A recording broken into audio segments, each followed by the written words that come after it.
Olá pessoal, eu sou o professor Joel. Na aula de arte de hoje nós iremos estudar sobre a evolução da música, sobre a evolução do som, ou seja, tudo que se refere à indústria fonográfica, onde a tecnologia ela começou a desenvolver mecanismos para gravar o som e, consequentemente, dispositivos para projetar esse som.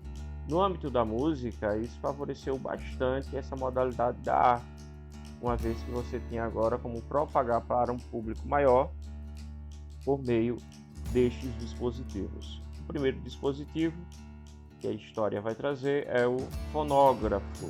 Ele vai se destacar na história não só pelo seu inventor, Thomas Edison, que além do gramofone inventou a lâmpada, o telefone e outras engenhocas, mas pelo fato do fonógrafo ser patenteado e reproduzido em massa pela indústria.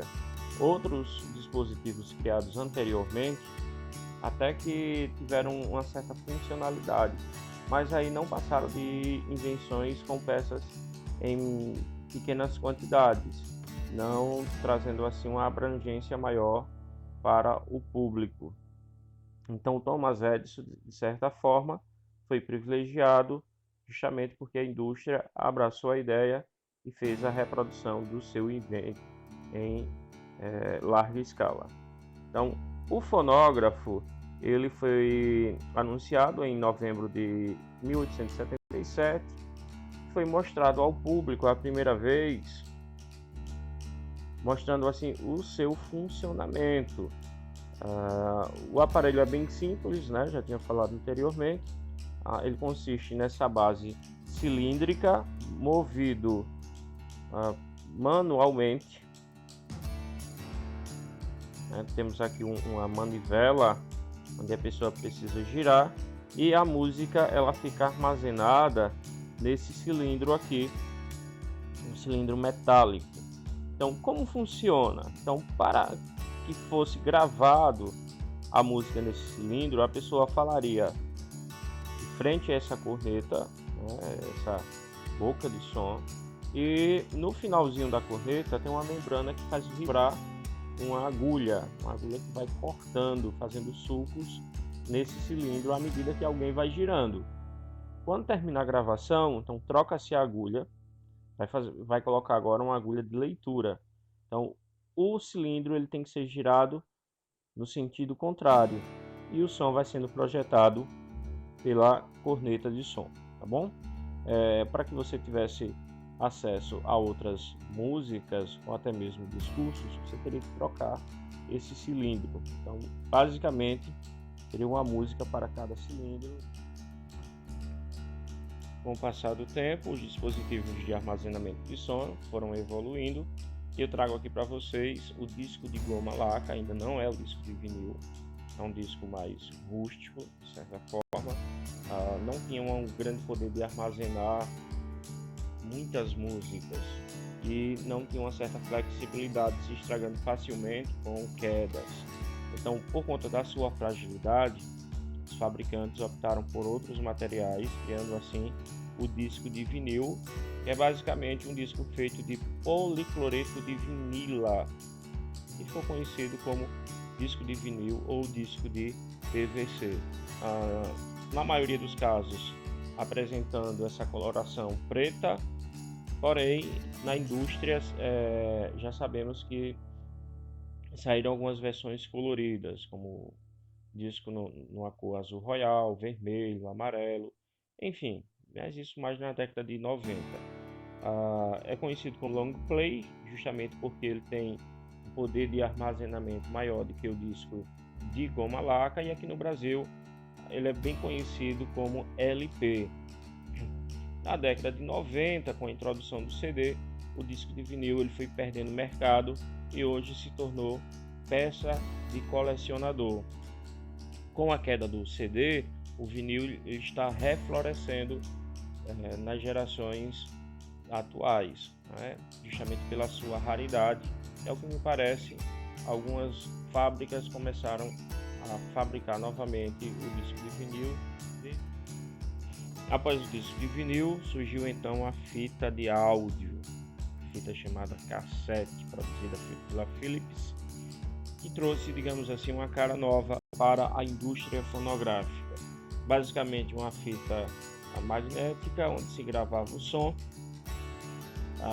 e podendo ser utilizado os dois lados, o lado A e o lado B, onde cada um dos lados tinha cerca de 30 minutos de música. Então ele veio a acrescentar na indústria fonográfica, mas ainda não abalou tanto a indústria do disco de vinil, né? Eles eram como parceiros. E a fita cassete, de certa forma, por ela ser mais compacta, né, ter um tamanho mais reduzido, facilitava assim o transporte desses mecanismos de armazenamento. Posteriormente, né, nascem também os dispositivos. Nós temos aqui o Walkman, que fez sucesso nas décadas de 70, 80, 90. Hoje nós temos o Walkman digital, mas marcou porque as pessoas poderiam agora passear, viajar, tendo como ouvir a música e não somente lá dentro da sua casa com o seu aparelho de som. Então, aqui a indústria ela vai inovando, tendo como foco do seu mercado. Surge posteriormente o videotape, basicamente a fita para gravar o vídeo. Então nós temos aqui um dispositivo tanto para armazenar o som quanto também a imagem. Isso está diretamente relacionada ao cinema, como também à televisão.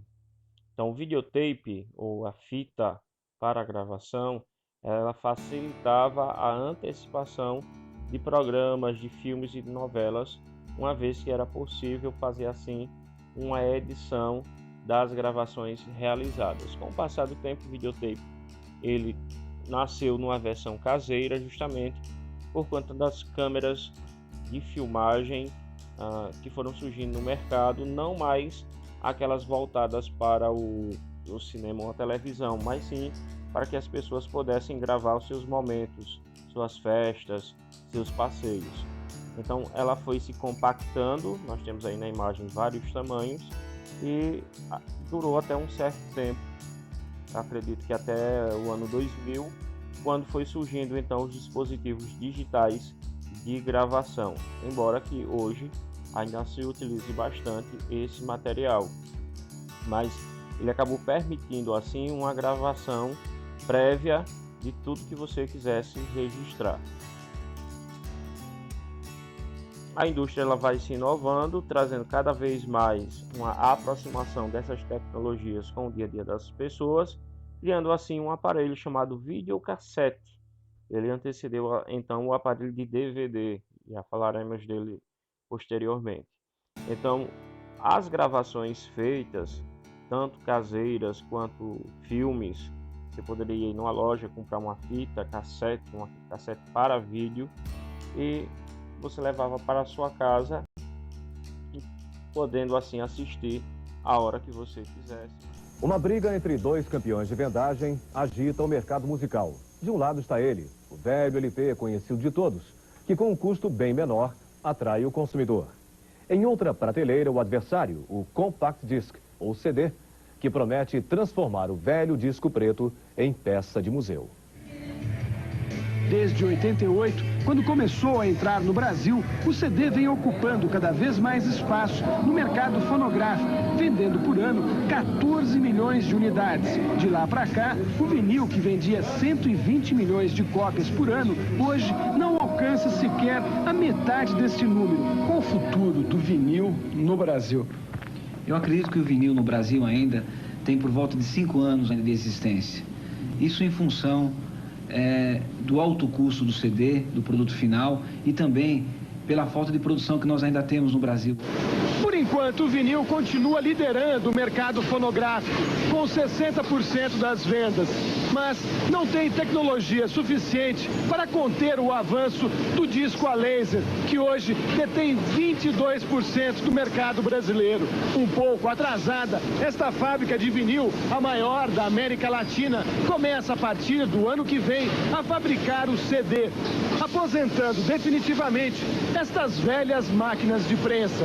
Elas serão substituídas por sistemas robotizados como este. A fábrica de CD mais parece um laboratório do ano 2000. Esta aqui é a pioneira no mercado brasileiro, produzindo atualmente 12 milhões de discos por ano. Nas lojas, o CD já ocupa os melhores espaços e, pouco a pouco, vai conquistando também o consumidor. O preço nacional está ao nível internacional em mesmos valores, em grandezas, digamos, comparado em dólar. Porém, a incidência de taxas e impostos que nós temos no Brasil são bastante elevadas, comparado com outras lá fora. E isso realmente eleva muito mais os nossos custos. Em alguns países, o LP é um artigo só encontrado nos sebos, uma raridade. Mas no Brasil, o disco de vinil ainda é líder no mercado. 31 milhões de unidades vendidas no ano passado. No centro do Rio, os camelôs do vinil ocupam até as escadarias do Teatro Municipal. Mas há quem diga que o reinado do LP está no fim e não resiste aos encantos da pureza do som dos CDs. Em 89, foram vendidos 2 milhões e 300 mil CDs. Em 90, a venda praticamente dobrou, 4 milhões e 100 mil unidades. O sucesso de vendagem é proporcional à queda nos preços. Em 87, para comprar um CD, o consumidor tinha que desembolsar o valor de 5 LPs. Hoje, um CD nacional não chega a custar 2 LPs. Nos Estados Unidos, no Japão e em vários países da Europa, os CDs já dominam 90% do mercado de som e já deixaram o tradicional disco de vinil com cara de peça de museu. Mas aqui no Brasil, os CDs ainda esbarram com um problema sério, o poder aquisitivo da população.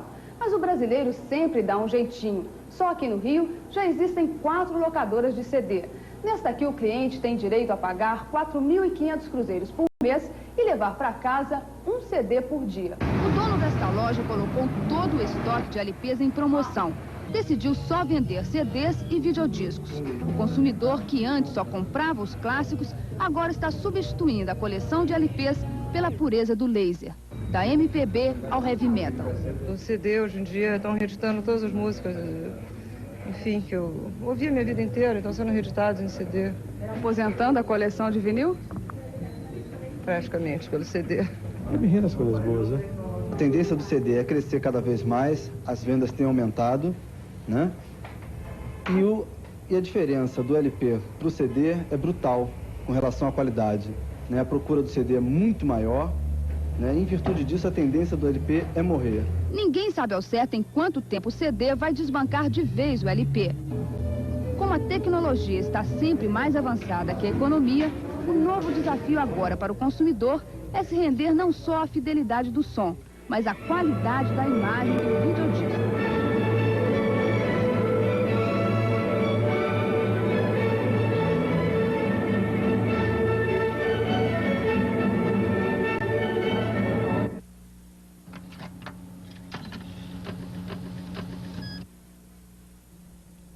Mas para alguns a tecnologia não é o mais importante. Eles preferem o saudosismo dos antigos discos de cera.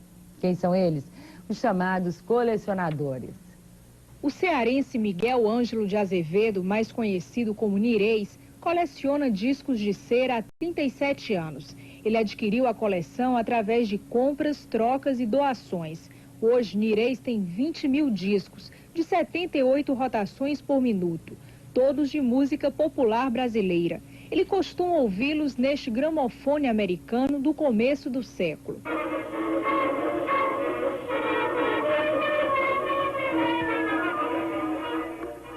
Uma das raridades da coleção de Nirês, este disco de prova da gravadora Victor, prensado em 1937. As intérpretes do Camisa Listrada eram as irmãs pagãs, Elvira e Rosina.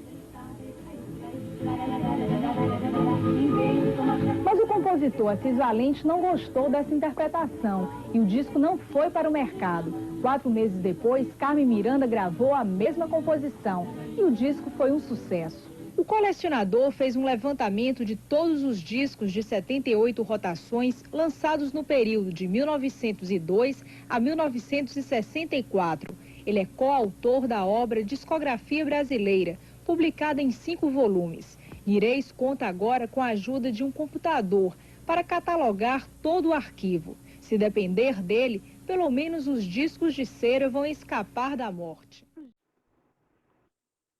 E surge então o CD na década de 90, trazendo aí como um símbolo de inovação tecnológica, no sentido de armazenar o som, posteriormente a armazenar também a imagem, colocando em decadência todos os outros dispositivos da indústria fonográfica, justamente porque o CD ele teria uma duração maior, a capacidade maior de armazenar, como também um som mais limpo, sem aquele chiado que é típico do disco de vinil. Então o CD ele vem substituir, ganhou espaço aí no mercado por um longo tempo, mas ultimamente o CD também teve a sua decadência em virtude dos dispositivos digitais, onde falaremos mais à frente.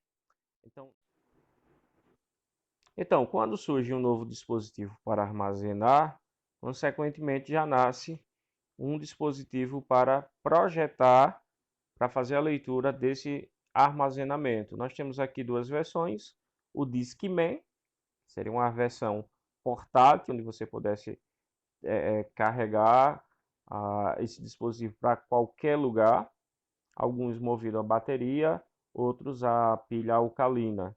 E o Microsystem, que é esse aparelho de som aí, que é um aparelho integrado. Percebe-se aí 3 camadas, a parte de cima para o CD, a parte central para as estações de rádio e na parte de baixo nós temos aí 2 decks para colocar as fitas cassetes. Então, o que a gente percebe é uma junção de eletrônicos que seriam separados e agora eles estão vindo numa versão compacta. Chegando então à era digital, onde surge um aparelhinho chamado MP3, nós temos aí na ilustração 2 modelos, o mais conhecido é esse no formato de pendrive, era o mais popular, digamos assim, onde você conectava por meio dessa entrada USB a um computador, fazendo assim a transferência das faixas das músicas contidas no seu PC. Então, passando para ele, tem uma certa capacidade até de 90 músicas, e ele funcionava com uma pilhazinha bem resistente. Então você colocava no bolso e tinha como transportar uma grande quantidade de músicas para ouvir a hora que você bem entendesse. Hoje que nós estamos vivenciando é a era digital dos smartphones. Então o smartphone ele acaba congregando vários outros dispositivos eletrônicos. A gente tem aqui o acesso à internet, né, como função de computador, as estações de rádio, nós podemos assistir programas de televisão, filmes, gravar som, ler textos, livros, enfim, uma infinidade de dispositivos, né, calculadora, entre outros tantos, principalmente baixando vários aplicativos como nós temos aí no mercado.